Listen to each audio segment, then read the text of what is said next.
That criminal network that we busted in Rungwa, they were part of a network that was responsible for up to 18,000 unaccounted for elephants. Fuck. Yeah, you believe that shit? It's bad. There have been many assassinations of individuals and leaders within conservation. Those that make a difference, you've got a bounty on your head.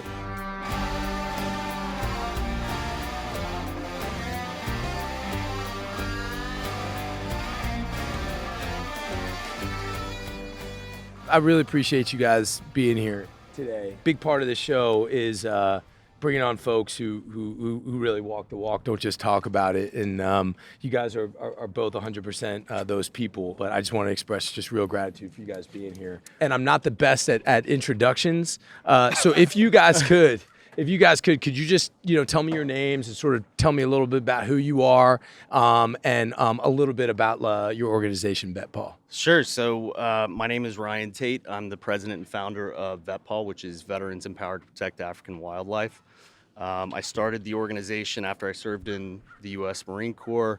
I also served in the U.S. Department of State, and I just watched a documentary, and it really hit me hard and decided I want to do something about it. And that was about 8 years ago. What was the documentary that you saw? It was a documentary on one of the major news channels. I was actually watching Anthony Bourdain's Parts Unknown, God rest him. And I wasn't tired, so I was like, well, I'll see what's on next. As far as my animal involvement at the time, I used to go to local animal shelters to volunteer. It helped with my, PTSD and therapy and things like that.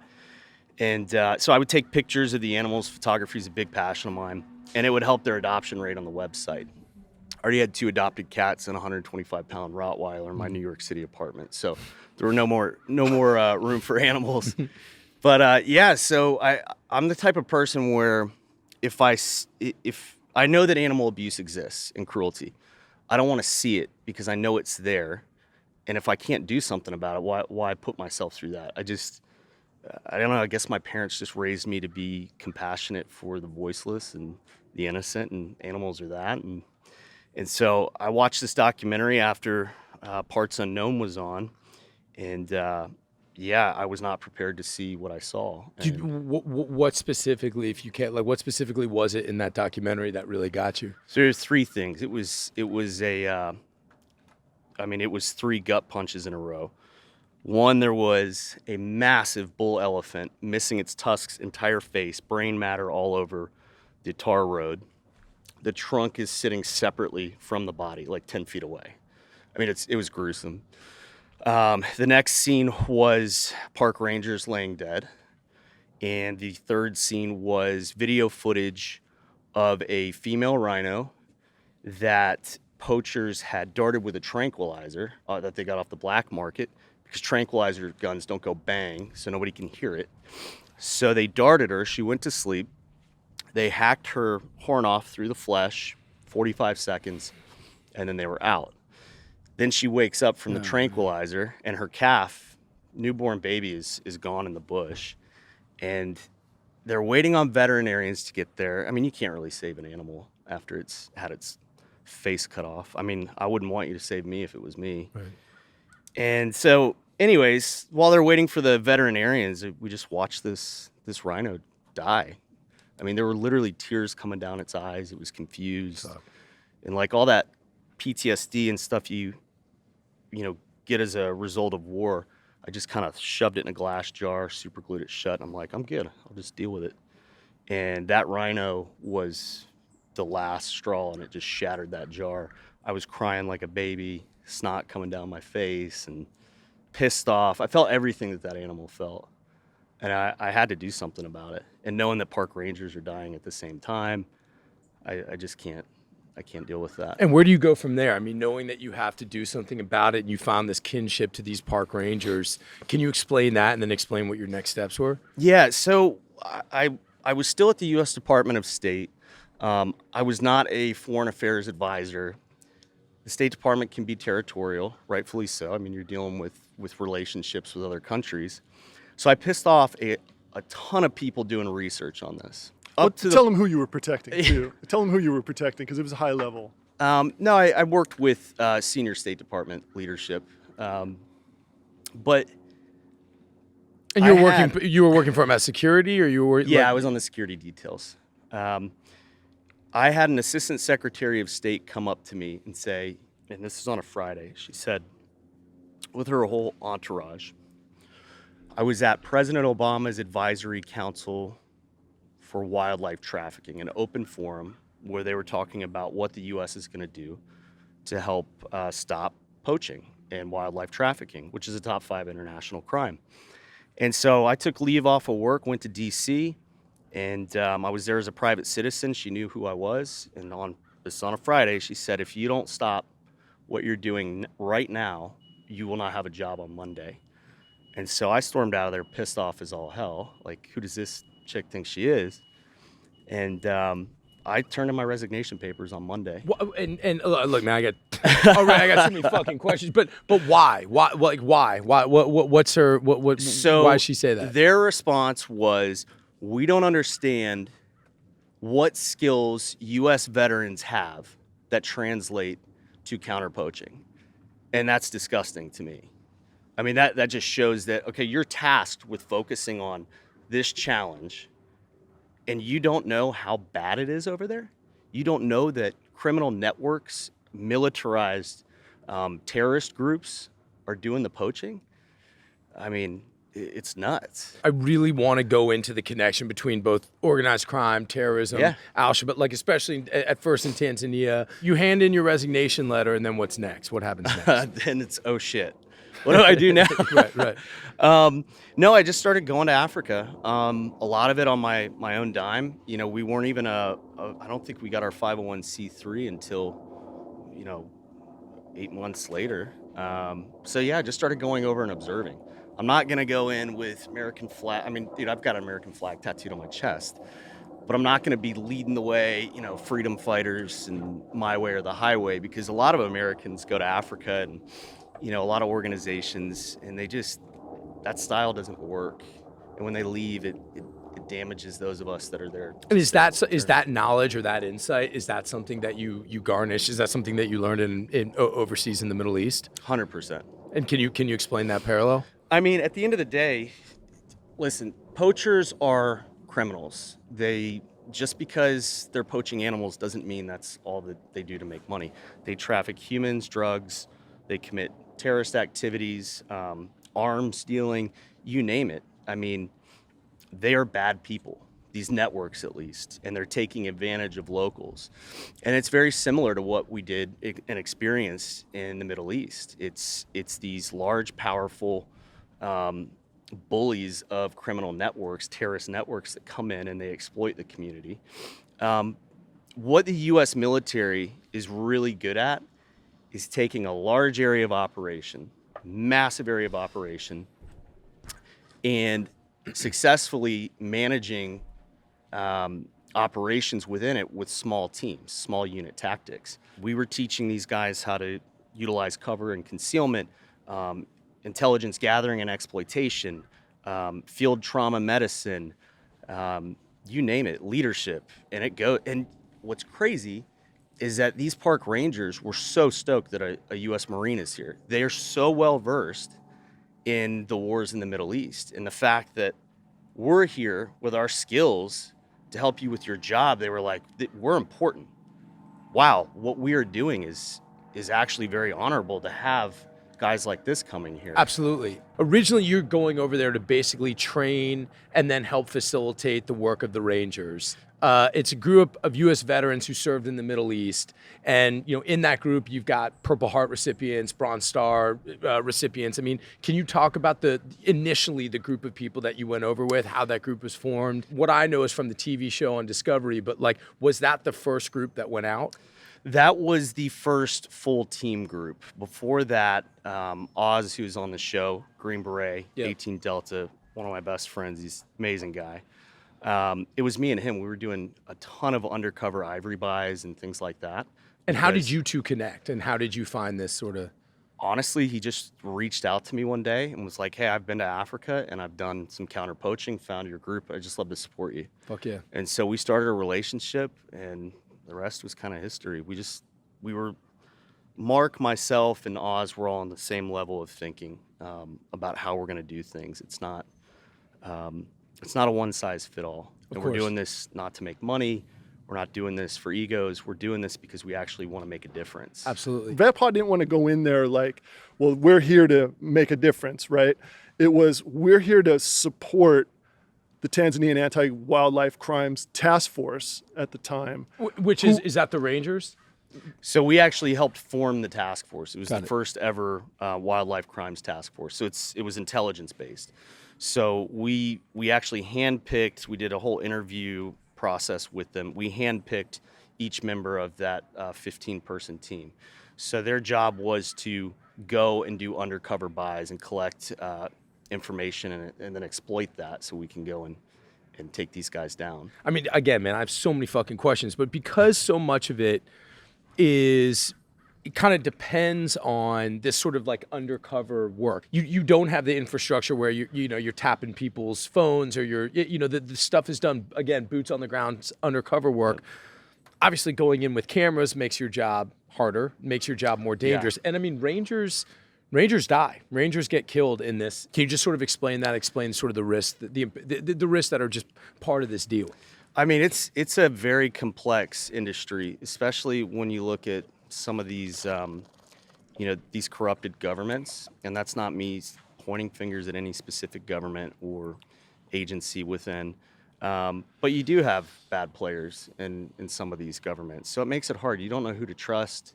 I think the easiest way to put it, to just lay it out there, when I left Tanzania in the Wildlife Crimes Task Force, I had a brown recluse bite on my foot, and the local hospital was like, we can't help you, dude. You need to go back to the States. So I went back to the States. The guy that took over that task force was assassinated a few months later in Dar es Salaam. Two dudes pulled up on a motorcycle while he was in the back of a cab, blasted him, and took off. It's bad.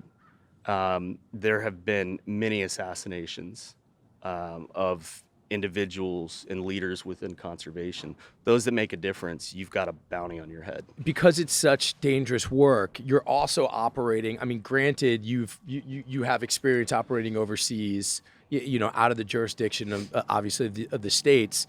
But I've just heard, within this movement, I have some sort of family ties to conservationism, especially with animals, and I've heard that there has been so many sort of examples of these government leaders in these governments over there that are sort of like, okay, yeah, let's bring these people in, let's get the help, and then you realize they're on the take. Oh, dude, oh my God. I mean, how do you establish a sense of trust?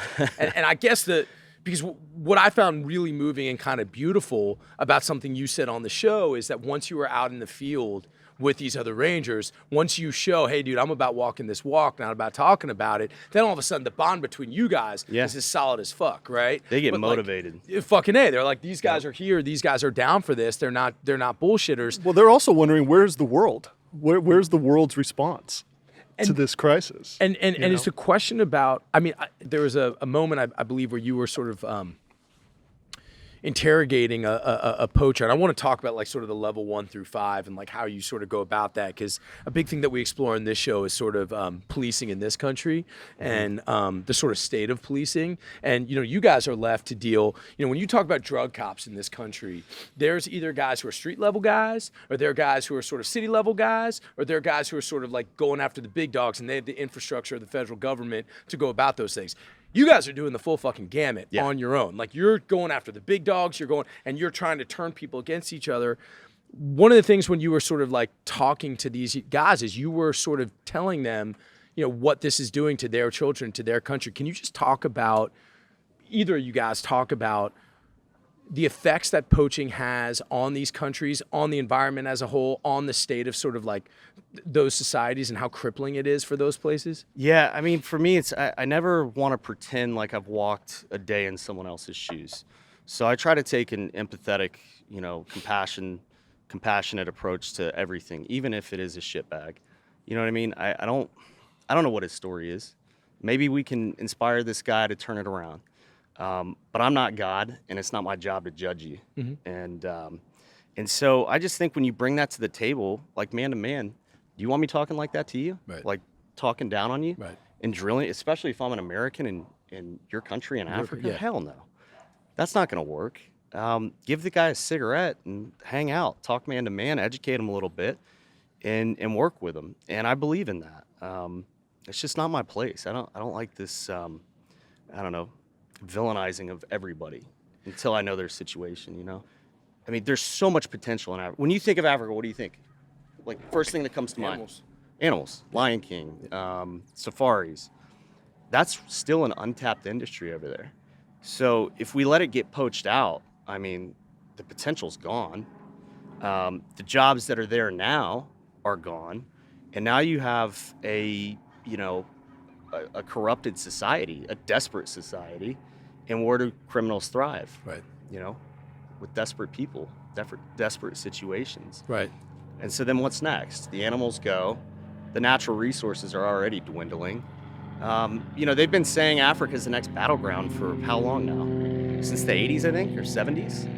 And you're going to see it if we lose animals. And Mark, where have you been involved in this since the beginning? Like, where did you come into this? I was putting people undercover in circuses and Wow. and where animals are being abused for the entertainment dangerous, industry. too. Yeah. It just all clicked into, hey, I got a couple friends who work in TV. Let's see if we can, help this cause. And so I just came into it from there. I just believe, I spent so much time with elephants, observing them in captivity, being exploited in circuses, etc. I mean, I've seen them shocked. I've seen them beaten. I've seen them exploited by, people who provide elephants for like movies like, I don't know, what was that one with Robert Pattinson? The circus one with the elephant. I can't remember the name of the movie, but that elephant was highly abused, Thai.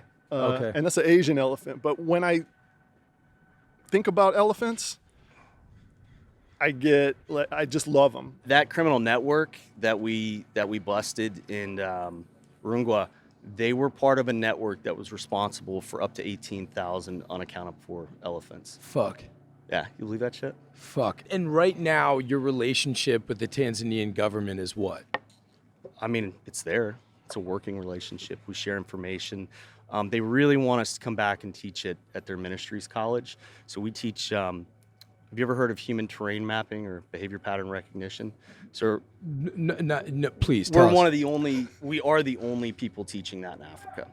It's basically how to teach law enforcement and park rangers how to think like a criminal, how to develop a baseline of someone quickly. Just because someone's acting nervous and fidgety, that doesn't mean that they're hiding something. They're probably just scared because, or nervous because an authoritative figure is coming. It doesn't mean you shoot them or, Right. That you abuse them or, any of that stuff. And it's something that really needs to be taught all over the world in law 100%. enforcement because it's risk mitigation. It's de-escalation of force, not letting it get ramped up. And actually, the first time we taught that course in Africa, Lynn did, on their lunch break, they were going up to the local lodge and they saw 8 guys on the side of the road cutting grass. Sometimes that's normal. But what they learned in just the very first portion of the course, they saw some cues there. And sure enough, the guys had just thrown their guns and their chainsaws and axes over the fence and they were getting ready to go poach rhinos. Wow. And they busted them right there. Wow. Without a shot fired, nobody running, no abuse, nothing. Wow. It works. Wow. So much of policing in general is about your relationship with the community. It's about hearts and minds, right? It's getting people to say, hey, you're better off talking to me. And I imagine that over there, that comes at extreme risk. Yeah. So how do you mitigate that? And so just first, tell about the different levels and how do you sort of attack? Sure. So you have your level 1, which is your shooter. That's normally just a local that has been tracking the animals, and there's no way they can really get out of it. So poachers aren't just poor people in villages. The whole team is typically a major criminal network, and they send their protective team in to come in and guard the shooter while he tracks the elephant. Your next level is going to be the guy that the middleman. He's going to be the guy that coordinates with the supply and demand dealer in the big city in Africa, and he goes and finds those locals that are willing to do it before the network sends in their shooters to protect them. After that, it's going to be the person that coordinates from Asia to Africa. I say Asia, but the U.S. is number 2 in ivory sales. So that's no way. I mean, we got our issues too. And then the top guy is the guy that's making all the money. And he's the kingpin in Asia or the U.S. or whatever country it may be that's finding the customers for it, getting them exactly what they want, and making sure that everything goes smoothly. And I imagine that guy is normally out of country, correct? Oh, yeah. And so, like, how do you guys, I mean, is there any sort of international effort in trying, do you feel like you have international support for sort of federal governments or federal agencies who have that sort of infrastructure and targeting those big guys, those big wigs? It's a good question. I don't think they've connected the dots enough, at least, the bureaucratic leadership within some of these government agencies. I know the guys that focus from a ground level get it. I mean, Interpol's focusing on it. I know that. The U.S. Department of State does help us with some information just to keep us safe. But it would be nice for the U.S. to step up on this, because the amount of aid that we're giving some of these countries now, it's going to be a lot more when we lose the wildlife. And laws are changing in other countries as well. How so? They're cracking down. They're realizing that it's not a good look. It's detrimental to what they want to do, whatever their agendas is. You have to also remember too that China makes huge investments into Tanzania, South Africa, all over the place. There's been Chinese government officials arrested for, correct me if I'm wrong, but transporting ivory, et cetera, in diplomatic pouches. Wow. So, which are never looked at, right? Unless they're irradiated. Unless they're pinged for radiation, which is a new technique in terms of detecting radiated horns or whatever the case may be. But worshiping these majestic animals over there and loving these and having a profound sort of respect and reverence for them, how prevalent is that over there? I think with park rangers, in most cases, and I'm talking most, like 99% of the time, I believe them to be doing the job for passion for wildlife, protecting their heritage. I mean, if you look at the money in most countries in East Africa, in the southern hemisphere of Africa, they have animals on their currency. And like, you show that to somebody and you're like, hey, this is your heritage. Like, how embarrassing is that going to be for your generation when, your kids, the animals are gone for them. Right. We read this book, one of our board members wrote, Lulu was a rhino, and it was inspired by his first trip to Africa with us. Jason Flom wrote it. And so we try to go into the schools and teach the kids, it's a good way to just connect with them. But if you teach a kid at a young age, like, hey, no, that animal, like, that's an icon. Right. That's where it starts, educating the youth. The youth is empowering economies and educating people. What's the money ratio? Like, how much, if you compared the money that's made by animal tourism versus poaching, what's that? Do you have any idea what that is? I don't know. It's so disproportionate because it's only a handful of people making money off of poaching, whereas a whole lodge, eco-friendly lodge, supplies 50 to 100. There's way more money, jobs. and one is sustainable, one isn't. Exactly. So, and that's part of the argument also to winning the hearts and minds. It's like, Mm-hmm. what are you guys doing? Like, you're literally, you're killing off the resource. Yep. Economic. It's not even close. And what's crazy is every time a rhino's poached, the value of that horn is going to go up on the black market because there's less of them. It's more rare. Right. So it's like they're literally poaching these animals to extinction. Let's just talk about a little bit, if you guys don't mind, just sort of in the field, the level of danger for you guys in the field. I've been to Africa. I was there, with my family. We went on safari, and also, I mean, it was most profound experience of my life by far was just being able to be out there among those animals. While we were there, we had an accident, and there's no way you can describe to people who haven't been there how profoundly alone and like you are fucking fucked. If anything bad happens, Yeah. you are fucked. It's not like, hey, we're like 30 minutes or an hour or a couple hours from the hospital. It's like, it's not gonna happen, man. There's no way to get there in time. And you know, we really experienced that. And you know, you're going out there with people shooting at you. Well, that's why that was so ironic about the first mission was, you know, you guys are out there doing the work. You could get shot at, you get hit with a fucking bow and arrow, whatever the case may be, but it was a spider that that kind of brought you down. You know what I mean? So the danger's minuscule, or you know what I mean? Yeah, well, I mean, minuscule. You also have. I mean, minuscule in terms of like it comes in a small body. You know, it's a dangerous. I mean, it's a dangerous place for people to be. Period. Yep. Yeah. I mean, Matt Kunkel got attacked by a Cape buffalo and lived to tell about it. Nobody does that. He's a strongman guy, right? Have you ever seen Dodgeball with where he's got the painting of him fighting the bull? Yeah. This is literally what he did for almost an hour. So is that a lone? Was he a Marine? Was he a Marine or a? He's actually in U.S. Army SF. Okay. Yeah. And so what happened? Was it a lone? I heard that like the lone male Cape buffalo, because like in a herd, right? They're not that dangerous, but if you get one by himself, it's like very dangerous. Isn't that right? Yeah, one or two. Matt was checking a fence line, the voltage on a fence, and there was a guy from another organization that was supposed to be catching his back. And Matt had my beautiful, awesome 308 rifle with a really nice piece of glass on it. And the buffalo launched that over the fence like 40 feet in the air. And now he had puncture wounds, right? So did he just sneak up on him? Or he didn't see No. It was driving him into the ground. He was wrestling this thing for almost an hour. But he's a strongman competitor. Wow. If it was me, I'd be dead. If it was any one of us here, we'd be dead. Wow. And so how does that end? So I wasn't there for it. I actually woke up in the middle of the night. I was in the U.S. fundraising, and I get a WhatsApp message, and all it said was, "Hey, Matt got attacked by a buffalo. We're on the way to the hospital." Yeah. And I woke up to this. What in the hell? Yeah. It's like a nightmare. Yeah. Ryan gets a lot of these texts. I bet. Yeah. I bet.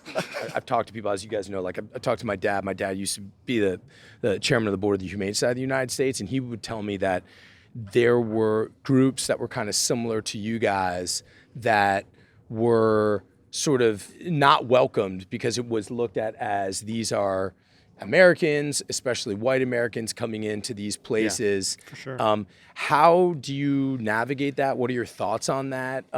It seems to me that clearly your guys' hearts are with not just with these animals, but are with the communities. Have you guys come in contact with that? And to what degree has that been racial? Believe it or not, and I'll plant this seed and I'll leave it there for another time. But it was there was a very famous American celebrity whose brother had a corrupt program going on, and he decided that he wanted to get a TV production. Nobody would give him a TV production because we were already in the market, and we're a real organization, not a TV production. Right. And so he decided to go and stick his fingers in places and manipulate things behind our back, which I haven't forgotten about. So love to run into him one day. But there was a lot of politics that happened there in terms of that mission. I mean, don't say anything you guys don't want to say, but like, what? Like, I just don't want to get sued. Because what I saw again, and I mean, it's sort of a continual theme that we hit on this show. The guys on the ground who are actually doing the work fucking love you guys. You guys are like brothers in arms. You guys are like totally synced in mission. But then you've got these folks who aren't on the ground, who aren't in the field, that are having problems with it. Those people are easily manipulated. If you've actually been in the like down the road with somebody and you're actually in the field with somebody, it's a lot harder to manipulate them. You know, there's a camaraderie and a brotherhood there. Well, let me just say this from my observation. Nobody did this really before VETPAW. Utilizing the skills of post 9/11 veterans, right? Which are taxpayer-funded skills that go to waste. So part of Ryan's vision was, how can we utilize those skills that American taxpayers are paying for and have an impact on protecting endangered species? We had an amputee come out. Wow. He lost his leg in Afghanistan. Came out, the guy's scaling walls, literally like walls, on a blade, with his prosthetic on, riding dirt bikes. This guy left a combat zone on a stretcher in a helicopter, not on his own terms. Now we gave him an opportunity. he earned his opportunity to come out to Africa and leave a new area of operation on his own terms. That's healing, I think. Beautiful. Yeah, and then he went on to get his master's, and Yeah. so there's something about this organization that, even when it's ups and downs, changes the lives, hopefully for the better, of the people who work for it. Yeah. What is the vetting process? What is the selection process, obviously, and then what's the training? Sure. So it all is based on, the mission's needs at the time, in terms of how many guys that we invite, men and women. We've had women go through it as well. But it's tough. I mean, we're not here to, put you through boot camp again. We've all done that. I don't have time for that. I don't want to do that crap. So we wear you out mentally and physically. You've got to go through a physical fitness test. You got to go through land nav, night nav. You got to go through rifle shooting, pistol shooting. Did I say medical yet? No. Field medicine, and then human terrain mapping and behavior pattern recognition. You get an introduction to that. You have to, whoever finishes top, you get priority when deployments open up. We're not a, guns for hire. We're not coming out to film a TV production. Otherwise, we wouldn't still be there. You see a lot of those NGOs. You see some veterans that go out there, they do some filming. They break a lot of laws on camera too, and then they can never come back. We're still there. And people need to see that we're not cops in the bush. People need to come out and see what we're doing. You can come out and visit our host reserve, where our headquarters is. You're incredibly safe. You have U.S. veterans always around. You get a hands-on experience like no other. You're not bumping into tourists everywhere.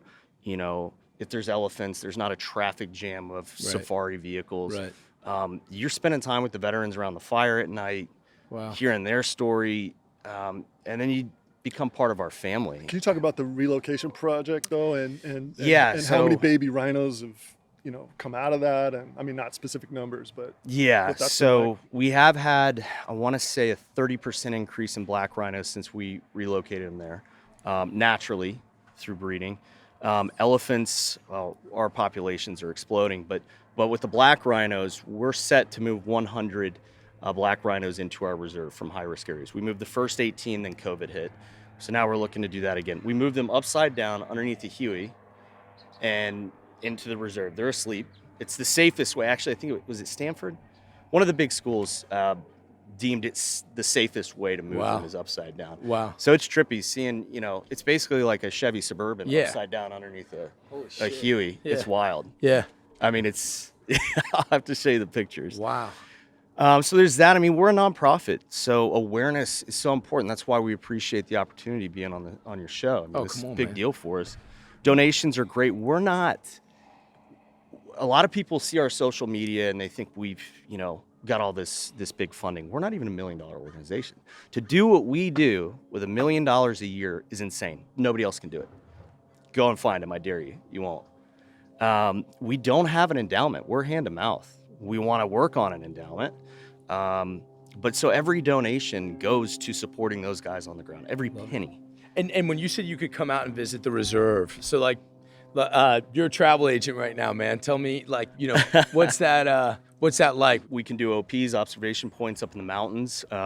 If we're doing an operation, a medical operation procedure on an animal, you get to participate in that. Wow. So if we dart a rhino because we have to recollar it for tracking purposes or check the health after it's been relocated to the reserve, you got to check those hormone levels and things like that. Or dehorn yeah, we don't do dehorning on our reserve. Oh, great. We're not against it.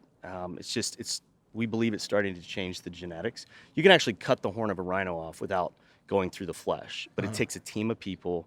It takes and why a do you while do to that? do. To make them less appealing to poachers. But if a poacher tracks a dehorned rhino and finds that it doesn't have a horn, they'll shoot it anyway, so they don't continue tracking it. So it's fucking motherfuckers, dude. Yeah, it's scum. And the horn grows back. It's like a finger. Yeah, it grows back.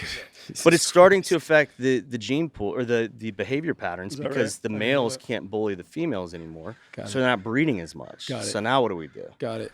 So it's no, but our grow rhinos my have fucking horn, man. Yeah. And the experience is for the average person who's passionate about conservation, passionate about the kind of animals that you've seen, and it's called the VETPAW experience, right? Yep. Basically, and so you get a 2-week opportunity to really be hands-on in what it takes to keep these animals protected, thriving, and diverse. And how do you go about finding So that? you go on vetpaw.org, and we have an experience tab on there, and you just fill out the form on there. We do check some social media. You know, we want to make sure you're not, you know, I'm not your therapist, so if you're coming to Africa with us, yeah, I don't want to sit around a fire and, you know, listen to your problems all night.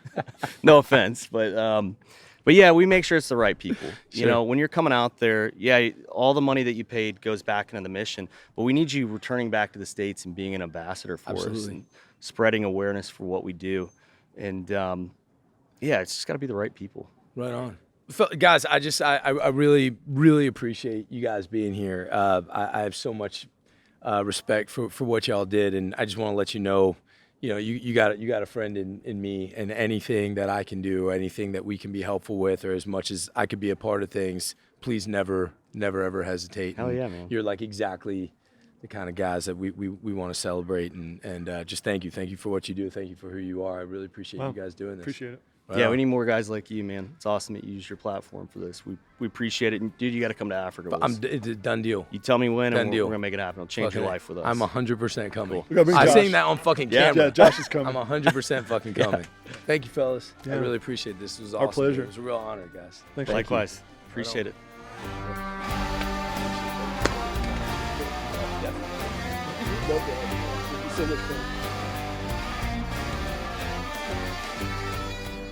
Thanks for being here, everybody. I really appreciate it. If you dug what you saw and you want to hear more, subscribe, like, do all that stuff. It'd mean a lot to us. I hope you dig these episodes as much as we dig doing them. You guys take care of yourself.